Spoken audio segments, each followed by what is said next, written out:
Bonjour, François Chaumartin. Je vais donc vous parler d'intelligence artificielle et notamment de l'utilisation pour traiter du langage humain qui est l'une des tâches les plus complexes, comme le traitement d'images, enfin des tâches qui nécessitent de donner à la machine une intelligence quasi humaine.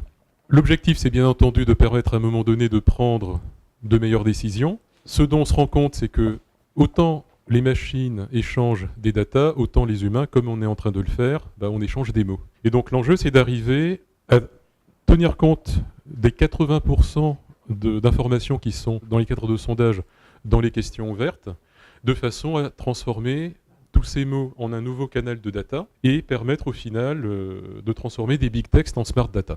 Pour dire quelques mots en 30 secondes sur Proxem, on existe depuis 10 ans. À date, on a réussi plus de 100 projets. On est une équipe de 25 personnes. On a fait 2 levées de fonds l'an dernier. Air Liquide a investi chez nous. Et sur un plan plus technologique, on est au confluent des technologies liées au web mining pour aller chercher de l'information sur le vaste web, du text mining pour transformer ce texte en data, du data mining, de la data visualisation, et le tout évidemment dans un contexte big data et intelligence artificielle. L'idée étant de reproduire le fonctionnement des réseaux de neurones. On va faire un petit zoom sur le text mining. Si j'essaye de qualifier d'une façon vraiment très basique ce que c'est, l'analyse sémantique, ça revient finalement à faire deux choses. Quand vous allez traiter des questions ouvertes, d'une part à comprendre localement un document, en donnant des coups de stabilo-bus, et d'autre part à comprendre globalement un document en le mettant dans la bonne case. Ou, si je commence à employer un petit peu de jargon, d'une part faire ce qu'on appelle de la reconnaissance d'entités nommées, et d'autre part faire de la catégorisation, de la classification, de la codification automatique.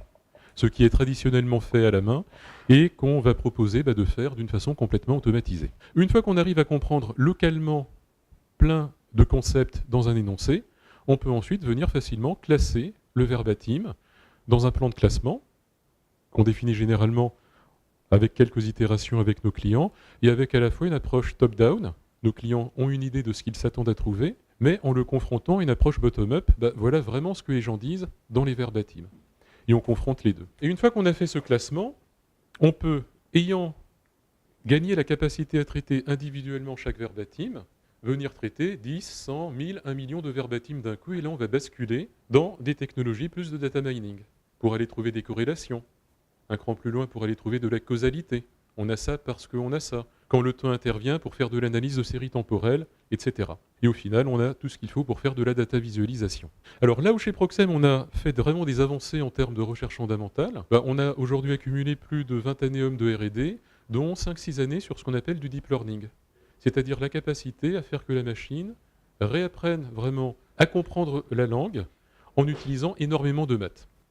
Et aujourd'hui, on est, à ma connaissance, les premiers, avec IBM Watson, à lancer un environnement complet, un studio, qui permet typiquement à des publics de type institut d'études d'être autonomes pour traiter des verbatims avec le paramétrage étant fait complètement grâce à l'assistance du logiciel. Autre cas d'espèce, là plutôt sur la base du web.